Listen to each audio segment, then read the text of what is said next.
Would you like to learn from those that are taking their lives, their businesses, and their passions to the next level?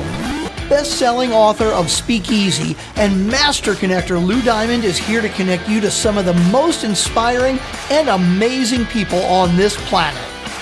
Get ready to thrive loud with Lou Diamond.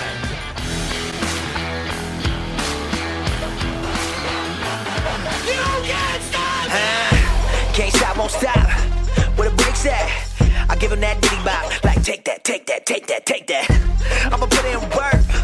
I'ma do that ASAP. Throw my faith in rap. But it say, don't say that, huh? What I'ma turn down for? I feel like Shaq and... Welcome, everyone, to another amazing episode of Thrive Loud with Lou Diamond, connecting you to the most inspiring and amazing people that are thriving each and every day. I'm your host, Lou Diamond. Today on Thrive Loud, we have an individual whose mission is to empower individuals to become the very best versions of themselves. He is driven by a passion for personal development and is deeply committed to continuous growth and improvement. He's a cool dude. He's originally from Brooklyn and now resides in Florida, which means this podcast host is actually going to like him a lot.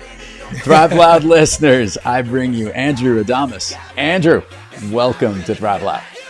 Lou, thank you so much for having me, man. It's an honor to be on here with you and getting to introduce myself to the Thrive Loud community. What's going on, family? Hope everybody's doing well. Love this guy's energy, love his passion. Shout out to Shannon Missimer and the folks at the Motion of Gratitude. That's somebody, that's how we connected, and glad to have Good you people. here.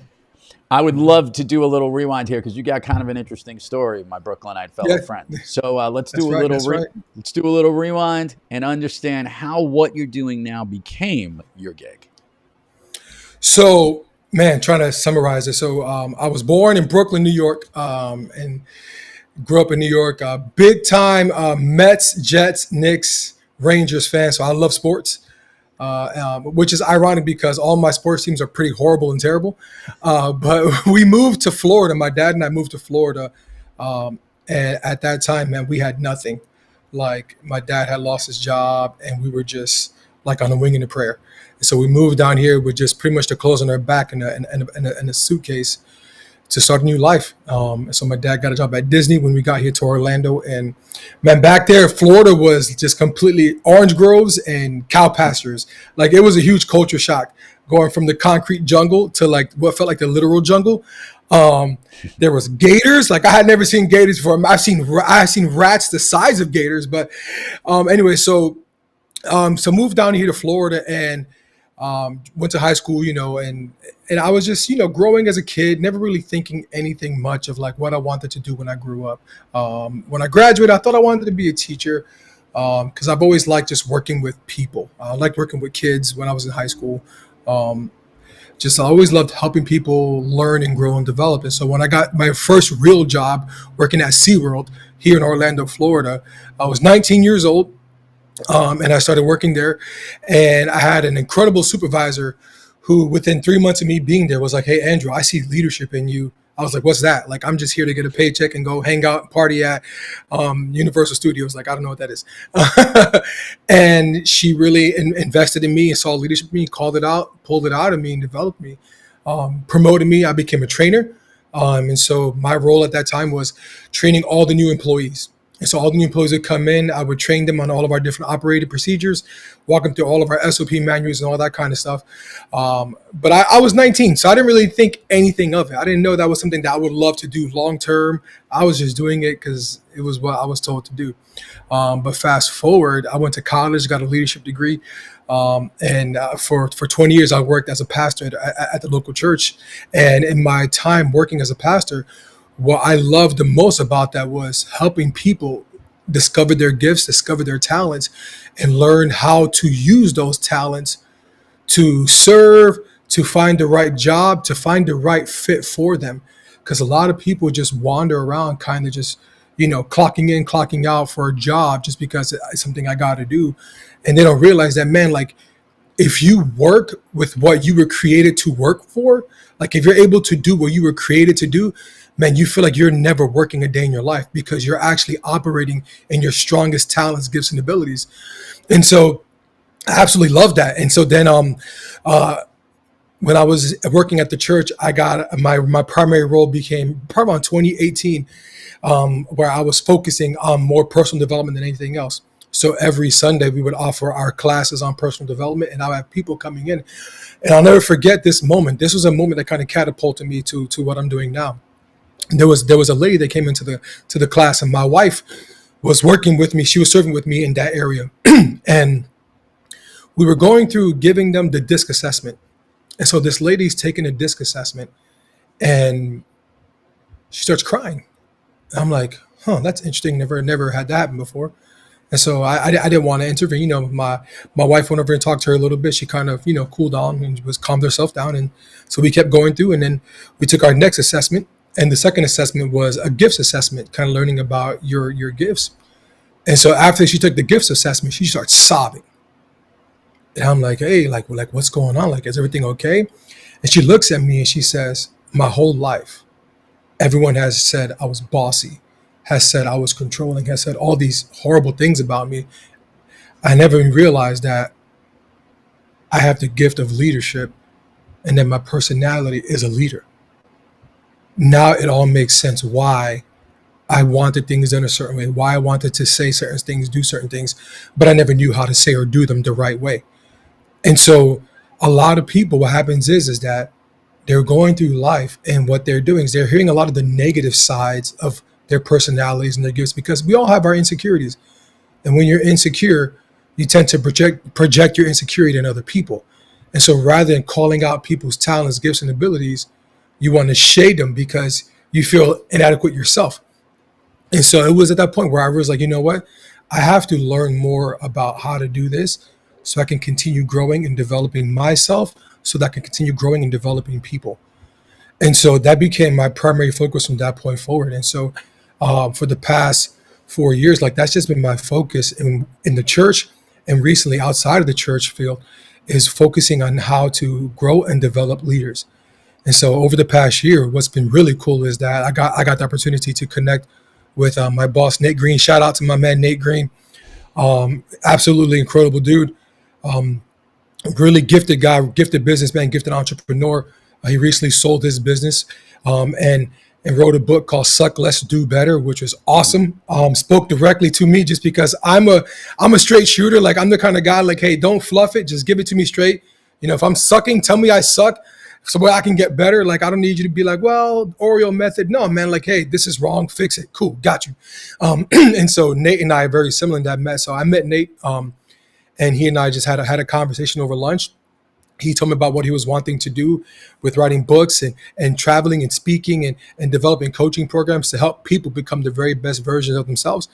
And it really aligned with what my life purpose is. And so, man, we really connected and really felt like, man, we could work well together, and felt like this was going to be the right next step for us. And so about a year ago, we started working together. He finished his book, Suck Less, Do Better. And so then we started working on our coaching programs. And then we've been in a few coaching masterminds ourselves. And then right now we're actually wrapping up the second season of a mastermind that we're leading called Built Unstoppable, which is where we teach people to learn about who they are, so that way they can become the very best version of themselves. And so we do that by helping people understand a few things. The first thing is, we want people to understand is their core. So the core is who you are as a person. Like who are you?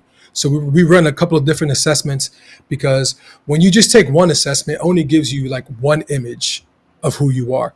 When you take a few other assessments, it kind of gets a picture of who you are in different environments and your personality in different areas. And so we have them take a few assessments to learn more about themselves and their personalities and who they are and why they prefer the things that they prefer. So we help them learn about their core, and then we talk about their fuel. Like, what is it that drives you? Like, what is it that burns? Because a lot of times what people think is, someone hurts you, someone offends you, someone thinks it says, oh, you can't do this. And then our attitude is what? I'll show them. I'll prove them wrong. That's not really long-term fuel. Like, we teach that short-term fuel. That's like the kindling that kind of gets the fire started. But what happens with kindling? Once it's lit, it goes fast, man. Like once you achieve that promotion, once you prove that person wrong, then what? What's next? Like, what's going to keep that fire burning? So a lot of people plateau right there because there's nothing that's keeping them on fire long term. And so we try to help people identify what those heavy fire logs are inside of you. Like, living in Florida, we're all about campfires. And so one of those logs, they're going to keep you burning long term. They're going to keep you focused on fulfilling your purpose. That no matter what comes your way, you're not going to, fall back. Like, you're going to stay on purpose. And so we help them identify what those logs are. And then we want them, the goal is to get people to understand what their lighthouse is. So your lighthouse is like, man, that's my purpose. That's my focus. That's my goal. Like, no matter what storms come my way, kind of like what an actual lighthouse is for. Like, no matter what storms come my way, like, I have my lighthouse that I see, that I can stay on track with. And so if I'm getting knocked out of the way, I can focus on my lighthouse that's going to keep me moving forward. So that way I'm not distracted and I can wake up every day with purpose, which was very important for me, because there was a season where I felt like I had lost my purpose. And I felt like yes, sir. Yeah. Hello, you go for it. First of all, come back into focus. I don't know what happened to our camera here. There we go. Oh, sorry. Yeah. It's all good. Get back to your purpose in a second. I want to talk about the purpose of coaching coaches, which is kind of what you're focused on. Coaching individuals and people through their problems or understanding their purposes is one thing. Helping to guide people to guide people. Help me connect the dots here. What is the what's the unique component that you and Nate are doing to help coaches coach better? Yeah, so what's really cool is that with our program, so we came out of a program with Ben Newman. Shout out to Ben Newman, also a great man. His coach is a coaches program, and we learned a lot from him. And so with Built Unstoppable, what we're trying to do is we're trying to get, we focus on everybody. So we focus on entrepreneurs, business leaders, and coaches. And what's really cool is that like you just asked about, with the coaching side of things, helping coaches, man, is helping them identify like what they're and refining like what their purpose is, helping them sharpen that edge, that tool, helping them to gain more focus and clarity, so that way they can continue to have impact in their environments. So like one of the guys that we have in one of our first masterminds, he had a successful business and was wanting to transition into coaching, just really had a passion for coaching, but just was struggling to have confidence in himself to realize, hey, like I can do this. And so when he went through our mastermind, we put him through some of our assessments. We helped identify that there were some things that were kind of out of alignment in his assessments. So what happens is that a lot of people and coaches too, like we tend to, if we're not careful, if we're not focused, we can sometimes try to be what other people want us to be. And so like if other people want us to be XYZ, we're going to show up as XYZ, when in reality, man, we're ABC. So like if you're introverted and you're being told to show up and be in a crowd of people and engage, you're like, I don't like doing that. Like you're going to be misfiring, and vice versa. If you're extrovert and you're told to, hey, go work in a library, like you're going to be misfiring. And so a lot of what we've learned is that a lot of these misfires happen in our childhood. And so there's something that occurred in our childhood, whether it's with a trauma that has occurred, it's a wound from a parent, it's a wound from a relative. Like there's something that happened that when we were kids that kind of showed us how to stick in a lane. And so one of the guys that we're coaching right now, he's a coach himself.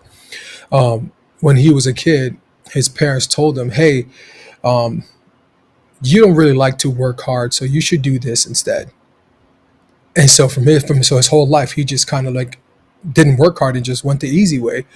And then now he's a husband and he's coaching and he has goals and aspirations. He's like, but I don't know like how to do this. And so, we're coaching with him and helping, empower him, helping him to learn these things about him and challenging him every single day, to step out of his comfort zones, to have X amount of conversations, to really sharpen his tools so that way he can be the very best coach that he can be for his clients. And so it's very interesting, man. The challenge I think that most leaders find is knowing there's components you have to trust yourself when you lead, and then there's components when you look to others to help know how you can lead better. For sure. With the work that you guys do, is it workshop focused? Is it one-on-one focused? Explain to the listeners a little bit about the program so that they understand exactly what is that learning experience like. For sure. So with the Built Unstoppable Mastermind, what we do is it is a 12-week course. And there are there are two Zoom calls a week, and we keep the course at a cap of 15 people because we want to maximize impact. What we've learned is that when you have classes, when you have calls that are larger than that, sometimes people tend to hide and not really engage in the programming, which isn't really what's beneficial for them. And so by keeping it short, we're able to provide a closer knit community and walk people through the program in an efficient way. So the way it works is the first call of the week, we teach the concepts. And then there's worksheets, and then there's smaller videos for them to watch, like 3 to 5 minute videos to watch on their own. But then on the Friday call, which I have the pleasure of leading, is our accountability call. So we have an accountability call. So during the accountability call, I'm asking the tough questions because I like I always say, hey, when you guys signed up, you gave me the permission to ask the tough questions. And so we walk through the tough questions like, hey, how are you doing with this? How are you processing? What's going on? And so that we do that in the program. And so it's more of like a group coaching style is what it is. But then we also offer one-on-one coaching outside of that. So a lot of our clients that have gone through the program afterwards are like, hey, I need more. I need something more in depth. I need something that's going to be more applicable, that can help me more practical for my personal journey, which is great. And so we take what we're teaching and we break it down into smaller steps for their own journey, learning about what's going on, what they're struggling with, what they want to achieve, and we help them apply that to their lives on a more macro scale. Andrew, is the gift that you get in return, let's recap. Learned about leadership at a young age, worked in the church and helping to connect and care with others, God, higher powers, etc. Helping others become the better leaders and coaches that they can be. Andrew, that's a lot of giving, learning and giving, if you would. But here in this particular instance, I want to know what you get in return. There's this happy accident that happens when you are helping other people. And helping others, what do you get out of it? Yeah. For me, what I get out of it, I love watching people thrive. Like I love celebrating others because when I feel like when others are succeeding, I feel like I'm succeeding. And it's not the whole savior mentality, savior complex, because I know that I have boundaries in place. I know that I could lead a horse to water, but I can't make him drink. But when I sit back and I watch, when I was a youth pastor, I had some students that were leading on their high school campus. And now one of them is in the military and he's thriving in the military. He's a leader in the military.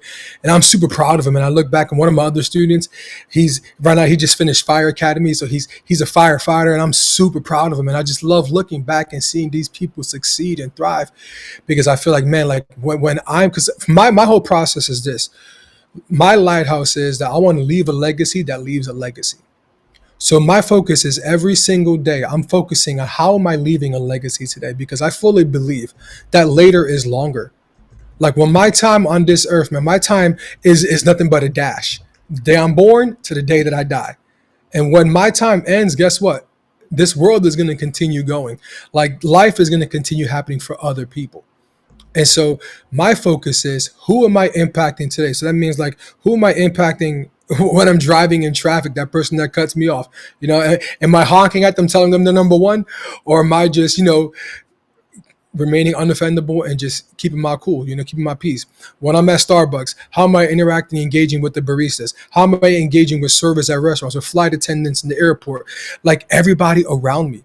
Like we say things like, I want to impact X amount of people. That's great. But how you impact people is on a daily basis. It's not just on a Zoom call or when you're speaking on a platform, man. It's in every opportunity of connection that we have around us. And so for me, I live every single day, every opportunity for connection, man. Email, Facebook, Twitter, Instagram, like everything. Sorry, X now. Whatever I'm engaging with people, I know that I'm leaving a legacy. So my focus is always, how am I leaving a legacy today? How am I impacting people for the better today? Andrew, let's do the admin part of the show. Where can people find you? Yeah, so you can find my socials is at the Andrew Adamas, and you can also learn more about our programming. Our website is successwithnategreen.com, and we have a few programs on there that we offer that we would love to help people just sharpen their edge and become the very best version of themselves. We're going to go down Fun Street here with Andrew. I like fun stuff. All righty. We got a Brooklynite. We got a Orlandan. Is that what they call people from Orlando? What are they called? Well, I guess we're just called Floridians. Floridians. Okay, fair enough. It is in the middle of the state. Yeah. Share with the listeners, do you have an all-time favorite movie? Oh, man. Okay. So my all-time favorite movie is Terminator 2 Judgment Day. All right. Big action movie fan, which kind of scares me because we're so friendly with artificial intelligence today. I'm just like, was no one around back in 1991? Like, did you guys not see what Skynet did? And so it's funny because right now there's this whole thing online where people are uploading their family photos into Chat GPT and saying, hey, turn me into the Muppets or whatever. I'm like, great. Now AI knows your entire family. Like, but no, I love Terminator 2 Judgment Day. I love dystopian stuff, and so I love that. I love reading books. I love the Hunger Games. Big Hunger Games fan. I just love seeing society kind of rebuilding itself from collapse. We're going to do the Speakeasy Pub Crawl here with Andrew. Andrew, these are Yes, things sir. that you connect with and make you thrive. And here we go. Of late, a song that you love to listen to or one that pumps you up. Ooh, okay. So when I'm in the gym, "You Can't Stop Me" by Andy Mineo. I'm a big hip hop fan, so he's one of my favorite rappers. I love that song just because the whole song is talking about how my biggest enemy is me, but even I can't stop me. Like, I got to keep moving forward. Like, keep putting in the work. Favorite food that's not a dessert? Favorite food that's not a dessert. Oh man, I'm Hispanic. I'm Puerto Rican, Boricua, but I also love Italian food. So I'm gonna go with chicken parm. I'm gonna go with a good chicken parm. Your favorite dessert? Favorite desserts, man. I'm from New York. Got to be cheesecake. Got to be cheesecake. Junior's cheesecake. That is from. Oh, you know, bro. You know. There's a lot about the amaretto flavor in that little sauce thing that's just spectacular. So what's crazy cool about that? So in Florida, we have a grocery chain called Publix, and Publix now sells Junior's cheesecakes in them. Oh, I gotta check that So out. Well, I did. You know what? I saw it. They like. I did see they have them packaged up. For sure. So my waistline does not need any more Junior's cheesecake. I hear you. So where I live, there's also a spot called Brooklyn Water Bagel that they bring in the water from New York every week, and they make the bagels. And I'm just like, oh. So I get the food benefits of New York without having to deal with everything else, which is beautiful. An activity you wish you did more of? Oh man, I wish I was able to play more basketball. I played ball growing up, played ball in high school, but now as an adult, I started playing ball in college also, small Division II school. But I don't get much time to play nowadays just because I got 4 beautiful children, a wife, trying to build a business with my boy Nate, and so there's little time for basketball, and the little time I do have for fitness, I try to make sure I squeeze it in with the gym. An activity you wish you did less of? Social media. I feel like I can sometimes forget to manage my time, and I waste time on social media. A new activity, one that Andrew Adamas has recently tried that he likes so much he wants to tell all the viewers and listeners to try. So here's what's crazy: gardening, landscaping. It's funny because growing up, my dad used to have to fight with me to mow the lawn when I was a teenager. But now for me, I don't know why. I don't know if it's because I get to disconnect and it's just like a mundane activity. Like, I don't have to think much. I just mow, weed, edge, lay down mulch, and I'm good to go. Like, I love that. I just get to disconnect. If I could snap my fingers, Andrew Adamas could be anywhere in the world. Where is he? Italy. Italy, enjoying delicious pasta from scratch, man. Oh, I love pasta. We're now going to go down this lane here. I'm just going to say 4 numbers to you. Okay. 94, 86, 73, 69. you need to put the number 19 in front of those. And those are the last years that, respectively, the Rangers, Mets, Knicks, and Knicks and Jets all won. Won titles. I'm looking at your age, and that is a big spread between it. Now, I will say, I am not a Jets fan. For those who know me well, I'm a Bolts fan. I'm a Chargers fan because, Lord knows, that's not worth the pain and suffering with all the 3 other teams that I do root for. Dude, what they did, pulling them out of San Diego, was just criminal. Terrible. I can't believe that. But it was a ploy because the Raiders were using a little playing a game of chicken where if they went to Los Angeles and paired up with the Rams, that would absolutely screw over the Chargers. So they did that with knowing they were going to Vegas probably the whole time. For sure. And they did it, and there was no move, so therefore the Chargers had to jump in. I think it's still fine. We still call them San Diego. But that being said, you root for these teams that have challenges. Oh, big time. Okay, so as we are right here today, we're recording this in April of 2025. Of the 4 teams that you cheer for, live and die for, bleed for, of these 4 teams, which of these teams is going to bring that number that I mentioned closer to the present, the year when they will win? Which of your 4 favorite teams will win a championship first?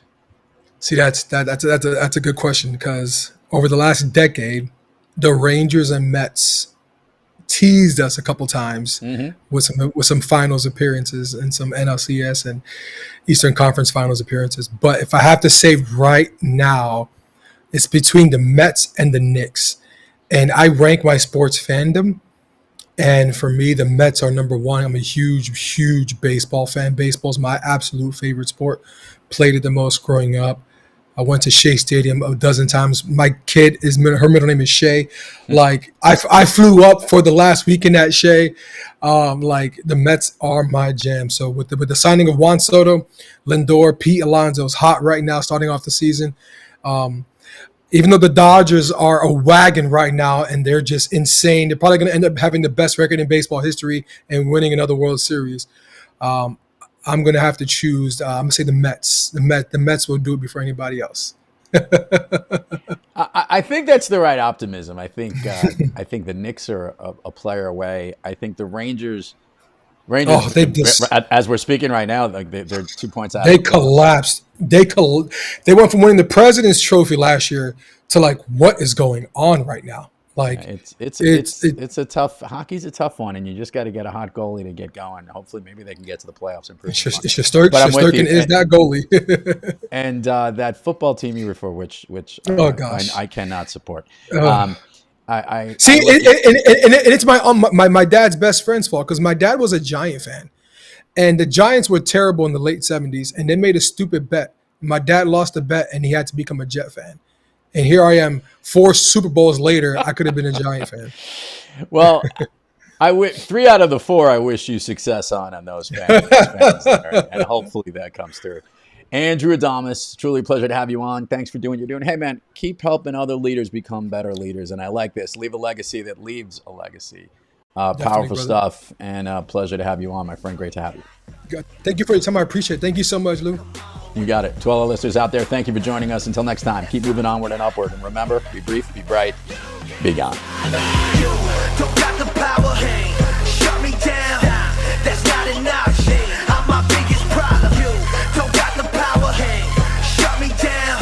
That's not enough. You can't stop